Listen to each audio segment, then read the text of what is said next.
యేసే నామంలో డైలీ మన్నా అనే ఈ వాక్య ధ్యానంలో మిమ్మల్ని ఆహ్వానిస్తున్నాం. ఈరోజు కూడా దేవుడి వాక్యాన్ని యేషయా 38:6 నుంచి ధ్యానించుకుందాం. దానికి సెకండ్ పార్ట్ నుంచి మనం చదువుకొని ధ్యానించుకుందాం. మరియు ఈ పట్టణమును నేను కాపాడుచు నిన్నను, ఈ పట్టణమును అష్షూరు రాజులు చేతుల్లో పడకుండా విడిపించదను అని యెహోవా దేవుడు యెషయా రాజుకి సెలవిస్తున్నాడంట. యేషయా ఈ ప్రాఫిట్ మూలంగా, ప్రవక్త మూలంగా దేవుడు మాట్లాడుతున్నారు. ఏంటంటే, నిన్ను నీ పట్టణముని నేను విడిపించి నేను దాన్ని కాపాడబోతున్నానని చెప్పి దేవుడు ఆయనకి సెలవిస్తున్నారు. ఎలాంటి పరిస్థితి అంటే, యెషయా రాజు చచ్చిపోతాడు. అతని జబ్బుతో ఏదో ఒక సిక్నెస్లో పండుకొని ఉండేటప్పుడు ప్రవక్త మూలంగా దేవుడు మాట్లాడుతున్నా, అన్ని నువ్వు సిద్ధపరచుకో, నువ్వు చనిపోబోతున్నావు అని చెప్పినప్పుడు ఈ యెషయా రాజు ఆయన గోడ పక్క తిరిగి దేవుడి దగ్గర విన్నపం చేశాడంట. ప్రార్థన చేశాడు. రెండోది ఎట్ట చేశాడంట, కన్నీటితో అతను ప్రార్థన చేశాడంట.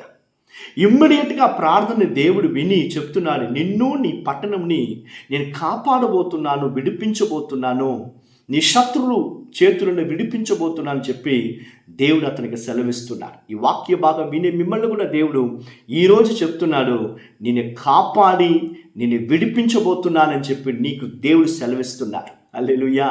నిన్ను మాత్రమే కాదు, నీ ప్రజలని, నీ కుటుంబాన్ని, నీకు సంబంధించిన అన్ని కార్యాలని దేవుడు కాపాడి ఆయన విడిపించబోతున్నారు. హల్లెలూయా. మనం ఏం చేయాలంటే, ఎలాంటి పరిస్థితి అయినా, ఎంత గొప్ప గొప్పోళ్ళు మనకు విరోధంగా లేసొచ్చినా, శత్రువులు లేసొచ్చినా, నేను మనకు చూపు మాత్రం దేవుడి పైన పెట్టి, మన గురించి ఎవరు ఏమి చెప్పినా కూడా సరే, నెగటివ్గా ఎన్ని మాట్లాడినా కన్నీటి ప్రార్థనతో దేవుని కనిపెట్టేటప్పుడు దేవుడు సెలవిస్తున్నాడు, ఖచ్చితంగా నేను నిన్ను కాపాడతాను, విడిపిస్తానని చెప్పి యెహోవా దేవుడు నీకు సెలవిస్తున్నారు. హల్లెలూయా. ఈరోజు మీరు దేనికోసం దేవుడి వైపులో తిరిగి కన్నీటి ప్రార్థనలో దేవుని కనిపెట్టుకొని ఉంటారో, ఖచ్చితంగా అండి దేవుడు మీ ప్రార్థన విని నిన్ను కాపాడి నేను విడిపించబోతున్నారు. హల్లెలూయా. చేతులు పైకెత్తి హల్లెలూయా చెప్దాం. ఒకవేళ అది సిక్నెస్గా ఉండొచ్చు, లేకుంటే ఏదో ఒక శత్రువు ఎక్కువ రోజుల నుంచి నిన్ను బాధ పెట్టిస్తూ ఉండొచ్చు. దేవుడు నిన్ను విడిపిపోతున్నారు. యెషయా రాజుకు దేవుడు 15 సంవత్సరాలు 15 years ఎక్స్ట్రా ఇస్తున్నారు. అదేలాగా దేవుడు నీకు కూడా ఎక్స్ట్రా కొన్ని కార్యాలు ఇవ్వబోతున్నారు.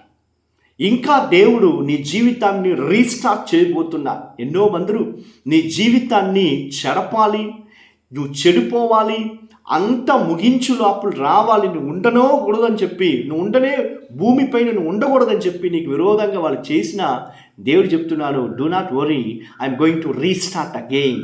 దేవుడు చెప్తున్నాను, నేను మళ్ళీ తిరగాదని చేయబోతున్నాను, ధైర్యంగా ఉండు.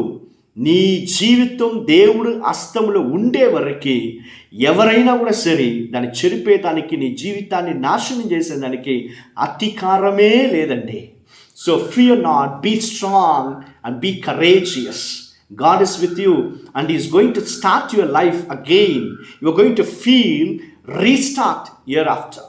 ఇంకా నీ జీవితాన్ని దేవుడి తిరగా ప్రారంభించింది.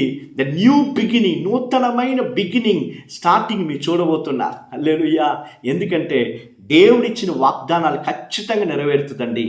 మీరు మనుషుల వైపు కాకుండా దేవుడి వైపు కన్నీటి ప్రార్థనలో నిలబడేటప్పుడు మిమ్మల్ని, మీకు సంబంధించిన అన్ని కార్యాలని దేవుడు కాపాడి విడిపించబోతున్నారు. హల్లెలూయా. ప్రార్థన చేసుకుందామా? యేసయ్యా, వాక్య భాగం విని ఒక్కొక్క పిల్లల్ని ఆశీర్వదించి, అయ్యా వాళ్ళు ఏం కోల్పోయారో, ఏం పోగొట్టుకున్నారో తిరగాలని మీరు ఇవ్వబోతున్నారు. ఈరోజు మీ పిల్లల్ని మీరు కాపాడి అయ్యా నడిపించి, అయ్యా దురాత్మ క్రియలోంచి, అన్ని బంధకాల నుంచి యేసయ్య నామములో విడిపించబోతున్నారు. మీకు వందనాలయ్యా, వందనాలు. ఎవరందరూ నా లైఫ్ ఇంక అంతే అయిపోయింది అనుకుంటున్నారో, ఇదిగో యేసయ్య నామములో రీస్టార్ట్ చేస్తున్నారు. మీకు వందనాలు. మీ బిడ్డను అదేలాగా ఆశీర్వదించండి. యేసయ్య నామములో ప్రార్థించి అడుగుతున్నాం తండ్రి. Amen, amen. God bless you. God bless you all.